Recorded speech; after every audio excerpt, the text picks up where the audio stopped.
Hi friends, நான் உங்கள் Jenny. என்னுடைய வீடியோவை நீங்க இப்பதான் பாக்குறதா இருந்தா ஒரு சின்னதா சப்ஸ்கிரைப் பண்ணிக்கோங்க. என்னுடைய வீடியோ உங்கள் மனதை தொட்டு இருந்தால் உங்களுடைய நண்பர்களுக்கு ஷேர் பண்ணுங்க. நான் இன்னைக்கு என்ன சொல்ல போறேன் அப்படின்னு சொன்னாக்கா ஒரு உண்மை சம்பவத்தை பத்தி சொல்ல போறேங்க. வாங்க வீடியோக்குள்ள போகலாம். இது எங்க நடந்துச்சு அப்படின்னு சொன்னாக்கா ஆந்திராவில நடந்துச்சு. காக்கிநாடாவை சேர்ந்த மோகன் என்பவர் தன்னுடைய பிள்ளை பிரவீனை கூட்டிட்டு காக்கிநாடாவில் உள்ள பீச்சுக்கு வந்து போறாருங்க. அங்க பாத்தீங்கன்னா ஒரு முதியவர் வேத சத்தையா அப்படின்னு சொல்றவரு சைக்கிள்ல வச்சு வேர்க்கடலை வந்து வித்துக்கிட்டு இருக்கிறாருங்க. அப்ப பாத்தீங்கன்னா இந்த பிரவீன் என்ற சிறுவன் பாத்தீங்கன்னா அந்த தாத்தா கிட்ட 25 ரூபாய்க்கு வேர்க்கடலை வந்து வாங்குறாருங்க. வாங்கும் போது பிரவீன் கிட்டையும் காசு இல்ல, மோகன் கிட்டையும் காசு இல்ல. இதை அறிந்த அந்த முதியவர் நீங்க நாளைக்கு வந்து கொடுங்க அப்படின்னு சொல்லிட்டு அந்த பிள்ளையும் அவங்களும் அனுப்புறாங்க. சரி நாளைக்கு கொடுக்கலாம் அப்படின்னு சொல்லிட்டு இந்த ஃபேமிலியும் போயிடுறாங்க. நாளைக்கு வந்து அதே இடத்துல பாக்குறாங்க. ஆனா அந்த வேத சத்தையா என்றவரு வரவே இல்லைங்க. இவங்க பிரவீன்க்கும் மோகனுக்கும் வந்த வெக்கேஷன் வந்து முடிஞ்சிடுச்சு.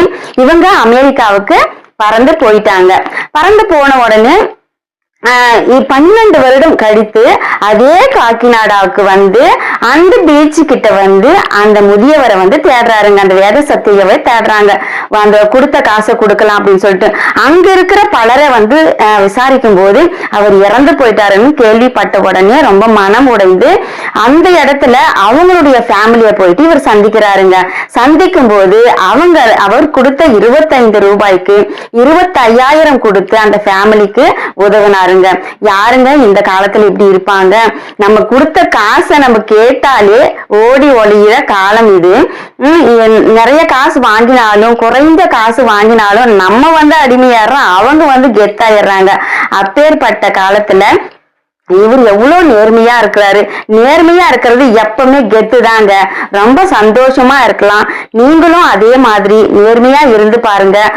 கொடுத்த காசு கொடுக்கறவங்களெல்லாம் பாத்தீங்கன்னா பணக்காரரெல்லாம் ஒண்ணும் கிடையாது, எல்லாமே இல்லாதவர்கள் தான். கொடுத்து உதவலாம் அப்படின்னு சொல்றவங்களுக்கு தயவு செய்து அவங்க கொடுத்த காசை திருப்பி கொடுத்துருங்க. அது வாங்கும் போது அவங்க எவ்வளவு சந்தோஷப்படுவாங்க.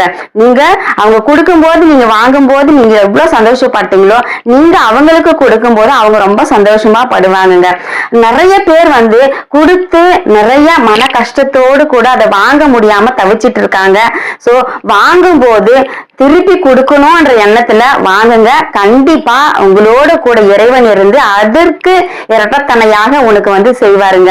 மத்தவங்களை ஏமாத்தணும்னு மட்டும் ஒருபோதும் நினைக்காதீங்க. கண்டிப்பா இறைவன் அதை திருப்பி இரட்டத்தனையா உங்களுக்கு வந்து வச்சு செஞ்சிருவாருங்க.